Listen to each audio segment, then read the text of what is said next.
Are you aware of the incredible discovery we have here? For centuries, it's been whispered about, shrouded in mystery. Now, for the first time ever, we are unveiling the actual Gospel of Judas.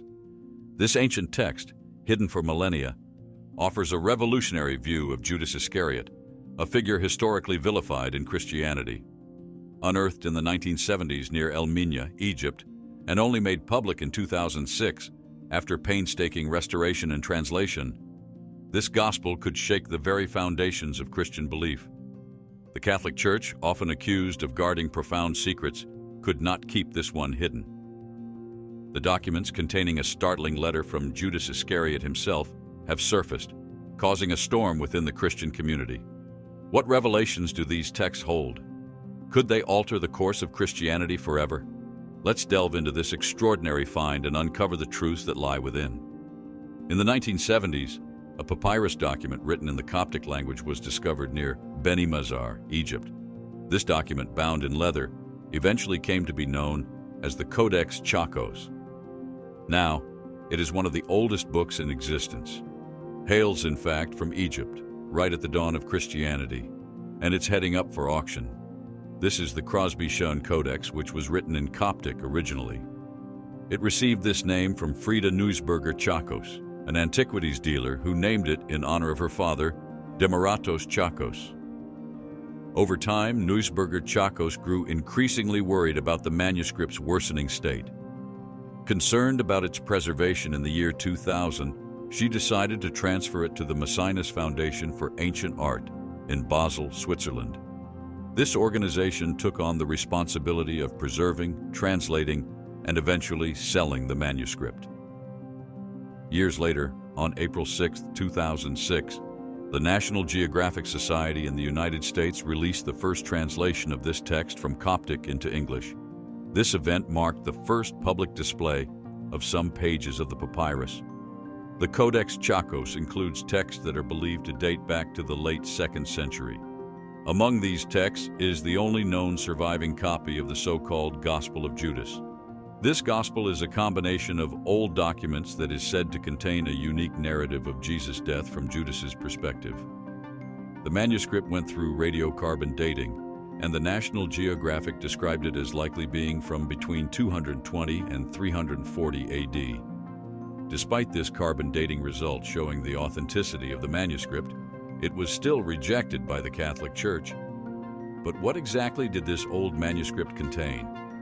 Keep watching, because what we're about to reveal is the surprise of a lifetime. Before the Gospel of Judas was extracted from it, the manuscript was already falling apart into more than 1,000 fragments. In fact, many parts of it are missing today because it was not handled or stored properly. Some sections only have a few words left, while others still have many lines. A Coptic scholar named Rodolphe Kasser said the codex originally had 31 pages, each written on both sides. But by the time it was put up for sale in 1999, only 13 pages were still there. It is possible that some pages were taken out and sold separately. For about 20 years, the codex was kept in a cardboard box while people tried to sell it. During this time, it was also kept in a freezer, a safety deposit box in Long Island, and sometimes it was even folded in half. There is also a theory based on studying the text's language, including its dialect and borrowed Greek words. This theory suggests that the Coptic text in the Codex might be a translation from an older Greek manuscript. This Greek original might date back to around 130 to 170 AD at the earliest. Supporting this idea is an early Christian writer named Irenaeus of Lyon. He mentioned the Gospel of Judas when he argued against Gnosticism. Gnosticism is a religious and philosophical movement that started in the 1st century AD among early Christian and Jewish groups. Gnostics believed that every person has a divine spark, a small part of God, within them that came down from the spiritual world into human bodies. Now, Irenaeus called the Gospel of Judas a fictitious history and blasphemous heresies, but it is not clear if the text Irenaeus talked about is the same as the Coptic Gospel of Judas found in the Codex Chakos. Well, the Gospel of Judas is authentic in the sense that it is an ancient writing. It's not a modern hoax. It was found in a codex. The contents of the Gospel of Judas were not known until a Coptic version appeared on the Antiquities Grey Market in Geneva in May 1983. It was found among a collection of Greek and Coptic manuscripts shown to Stephen Emile, a Yale PhD student who was sent by Southern Methodist University to examine the manuscripts. The exact discovery details of the manuscript are unclear, but like we mentioned earlier, it may have been found in the late 1970s. It is thought that an Egyptian treasure hunter, who is now deceased, found the codex near El Minya, Egypt, close to the village of Bani Masar. This treasure hunter then sold it to Hannah, an antiquities dealer in Cairo. During the 1970s, a Greek trader named Nicholas Koutolakis stole the manuscript along with most of Hannah's other artifacts and smuggled them into Geneva. Hannah, together with Swiss antiquities traders, paid Koutolakis a large amount of money, rumored to be between $3 million and $10 million, to get the manuscript back. They then showed the manuscript to experts, who immediately recognized that it was an important piece of work. The first translation of the Gospel of Judas received a lot of attention, but many scholars felt it only confirmed what was already known from the writings of Irenaeus and existing Gnostic beliefs. They thought the discovery didn't bring any new information, but some argued that a closer examination of the text, as presented in October 2006, showed a different perspective on Christianity. For example, Elaine Pagels noted that Judas is shown as having a specific mission to hand Jesus over to the soldiers. She mentioned that Bible translators have mistakenly translated the Greek word for handing over as betrayal. The Gospel of Judas, like many Gnostic texts, calls itself a secret account. It specifically states that it is the secret account of the revelation that Jesus spoke in conversation with Judas Iscariot. In this gospel, Jesus tells Judas he shall be cursed for generations before going on to say that he will come to rule over the world, and he will exceed all of them, for he will sacrifice the man that clothes Jesus. Unlike the four Gospels in the Bible, which tell stories about the last year of Jesus' life, or 3 years in the case of John, and about his birth just like in Luke and Matthew, the Gospel of Judas is structured as dialogues. It contains conversations between Jesus and Judas, and Jesus and the 12 disciples, without being part of a larger story. This style of dialogue Gospels was common in the early days of Christianity, and the New Testament Apocrypha contains many similar examples, such as the Gospel of Mary. But that's not all. The Gospel of Judas, like the Gospels in the Bible, shows the scribes coming to Jesus to arrest him, and Judas getting money after he hands Jesus over to them. But unlike in the Bible, where Judas is seen as a bad person and is condemned by Jesus, the Gospel of Judas shows Judas as playing a special role in a bigger divine plan. The Gospel mentions that in the last days, the world will curse Judas's ascent to the holy generation. In another part of the manuscript, Jesus gives Judas special treatment compared to the other disciples. Jesus tells Judas to separate from the others so he can share the secrets of the kingdom with him. Jesus tells Judas to look up at the cloud, the light inside it, and the stars around it. Now that we have established what secrets the Gospel of Judas contains, let's look at how well it was received by gospel scholars. Did it have more supporters than critics? Let's find out, revisiting Jesus' death with a positive perspective on Judas. Even though Jesus lived a good life and was considered innocent during his time on earth, some Jewish people wanted to kill him. They thought he was saying disrespectful things by claiming to be the Son of God. Others believed he was leading people astray with his teachings and actions. Despite the amazing things Jesus did, like performing miracles and sharing wise teachings, some folks refused to listen. They were determined that Jesus should not just be killed, but that he should suffer a painful death by being crucified, like criminals who broke the law. To make this happen, they needed to catch him first, then put him on trial, and eventually hang him on a cross. But there was a problem. Many people had only heard about Jesus, but hadn't actually seen him, so identifying him would be difficult. This is where Judas comes into the picture. Judas was one of Jesus' close followers, known as disciples. His last name, Iscariot, was linked to a small town called Kerut in Judea. Judas is perhaps the most intriguing character in the story of Jesus. It is thought by some that his last name, Iscariot, actually signifies Kyriath, a town in Judea, the southern portion of the land. Judas stood out a bit because while most of the other disciples were from Galilee, he was from the northern part of Israel. Some scholars suggest that Judas's surname, Iscariot, might be connected to a group of mercenaries from Sicarii who had carried out violent acts against the Romans. But Judas himself was not linked to these groups. Although Jesus had many followers who listened to his teachings, he had a core group of 12 men who were closest to him, known as his disciples. Judas was among these disciples. Jesus trusted these men deeply, giving them the power to cast out demons, perform miracles, and spread his message to people everywhere. To demonstrate his trust in Judas, Jesus appointed him to manage any donations received during their travels. This responsibility showcased Judas's closeness to Jesus and the level of trust Jesus placed in him, despite the fact that Judas was not a public figure like Matthew, who was a tax collector. Judas's role in handling the group's finances would later play a huge part in identifying him as the one who betrayed Jesus. The Jewish authorities saw Judas's closeness to Jesus and his responsibility with money as key reasons to approach him about betraying Jesus. Furthermore, because Jesus had placed such trust in Judas, the other disciples never suspected him of having any ill intentions towards their leader. As Jesus' death approached, he knew that one of his disciples would betray him. While in the Garden of Gethsemane with his disciples, Jesus hinted at Judas being the one who would betray him. Sure enough, Judas arrived at the garden with a group of armed people to capture Jesus.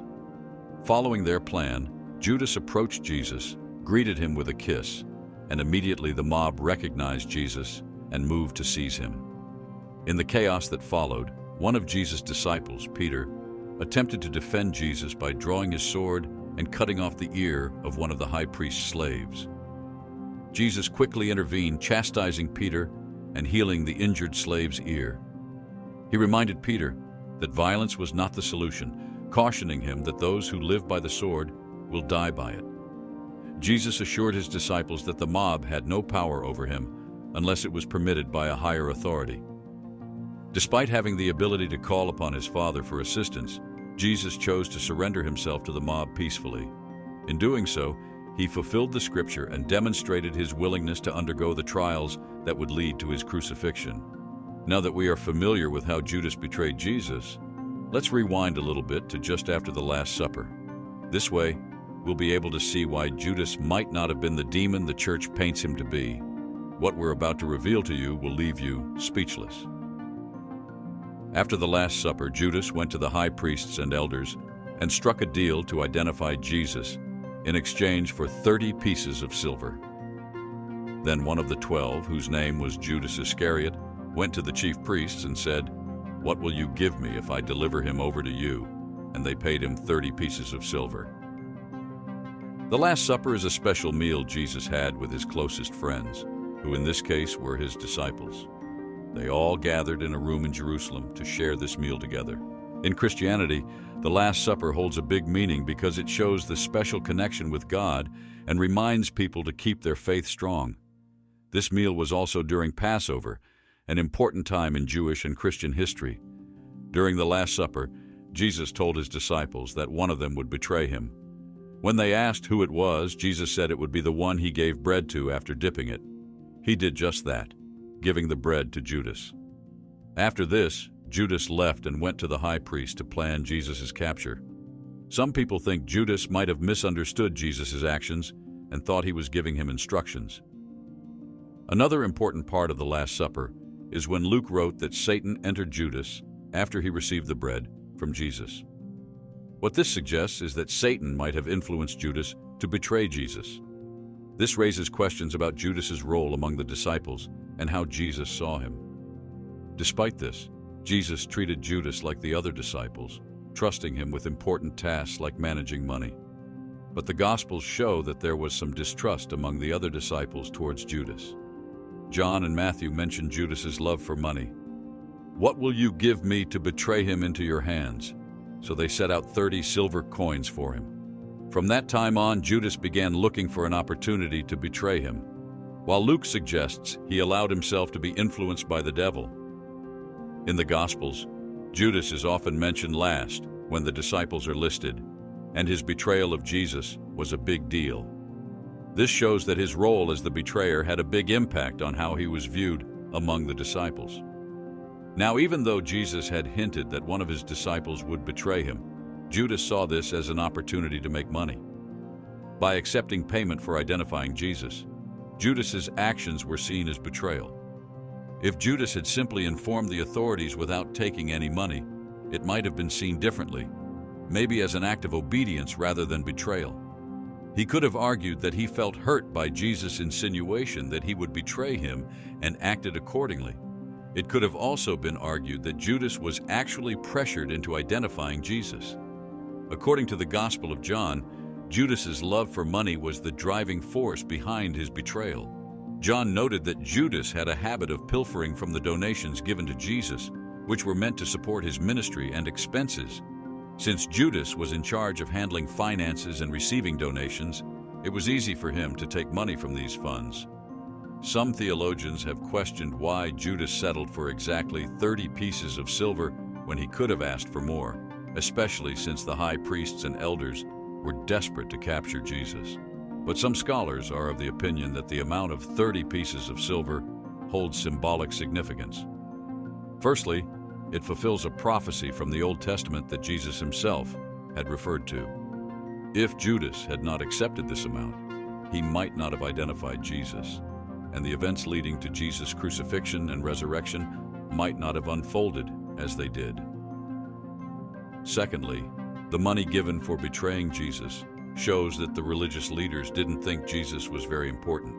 Despite the fact that many people believed Jesus was special, the leaders saw him as someone who disrespected God.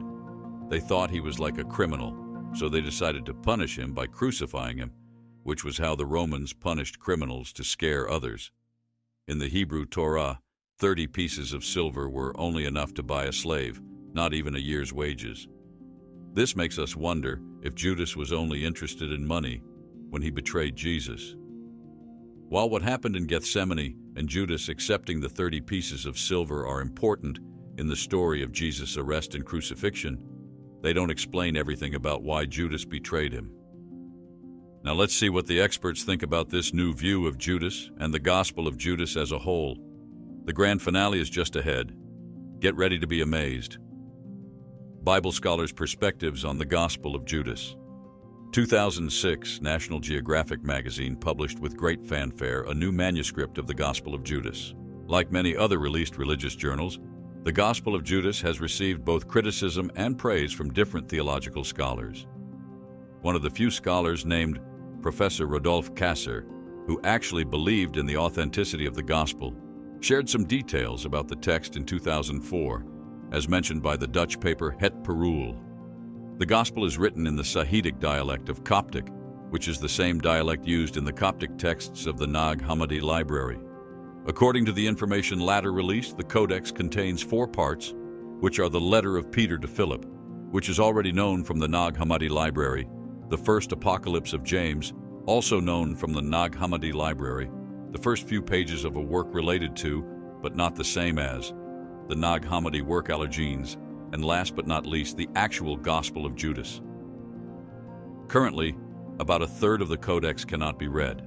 After Latter revealed this, a scientific paper was supposed to be published the following year, but it was delayed.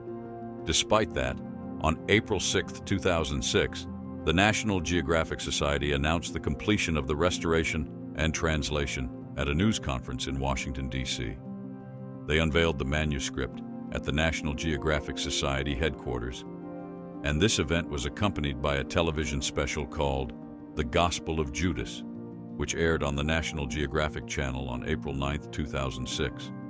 Terry Garcia, an executive vice president for mission programs of the National Geographic Society, stated that scholars and scientists consider the Codex to be the most important ancient non-biblical text found since the 1940s, but things don't end there. James M. Robinson, the general editor of the Nag Hammadi Library, predicted that the new book would not offer any special new knowledge into the disciple who betrayed Jesus. He believed the 2nd century manuscript comes from an older document, and would provide more information about the religious context of the 2nd century rather than about the biblical narrative itself. But James wasn't the only critic of this new book. Professor Craig Evans, who worked on the National Geographic Project, said he believed the document showed that Judas was tricked into thinking he was helping Jesus. Another scholar, April D. DeConnick, who teaches biblical studies at Rice University, wrote in the New York Times that the National Geographic translation was very wrong in many important ways. She said that after a correct translation, it becomes clear that Judas was actually a demon who betrayed Jesus, not someone following Jesus' orders. DeConnick retranslated the text and wrote a book called The 13th Apostle, What the Gospel of Judas Really Says. In her book, she explained that Judas was not a spirit, as the Greek word demon might suggest, but a demon, which is how it is always meant in Gnostic writings. She also pointed out that the National Geographic translation incorrectly said Judas was set apart for the holy generation when it should say he was separated from it. DeConnick wondered if these mistakes were just errors or if something more deliberate was happening. The National Geographic Society replied that almost all the translation issues DeConnick mentioned were already noted in the footnotes of both the popular and detailed editions of their publication. André Gagne, a teacher at Concordia University in Montreal, also wondered about how the National Geographic Society experts understood Judas Iscariot's role in the Gospel of Judas. Gagne's argument was about the meaning of the word apophasis, which he thought should be translated as denial instead of declaration. He said that the beginning of the Gospel of Judas should be read as the secret word of the denial by which Jesus spoke in conversation with Judas Iscariot, instead of the secret word of declaration by which Jesus spoke in conversation with Judas Iscariot. Gagne thought this gospel tells the story of Judas being denied true salvation. In 2006, Geza Vermes talked about the gospel, saying it was a typical product of Greek Platonic Christian speculation. According to Vermes, the gospel shows Judas helping the Jewish authorities arrest Jesus, which leads to Jesus being freed from his physical body. This idea is supported by a part where Jesus says to Judas, "For you will sacrifice the man that clothes me." During his Easter speech in 2006, Rowan Williams, who was the Archbishop of Canterbury at the time, strongly rejected the historical accuracy of the gospel. He said that the Gospel of Judas was clearly a late text that simply looked like many other known works from the more unusual parts of the early church. He also suggested that the attention the book received was because people like conspiracy theories. From what we have talked about so far, it is quite obvious that many people have different ideas about what the Gospel of Judas means. But since the Gospel has more critics than supporters, it is still not generally accepted in today's society. Do you think this old document is authentic? Let us know your thoughts in the comments. We hope you enjoyed this video. If you did, don't forget to like, share, and subscribe to the channel. We'll see you in the next video.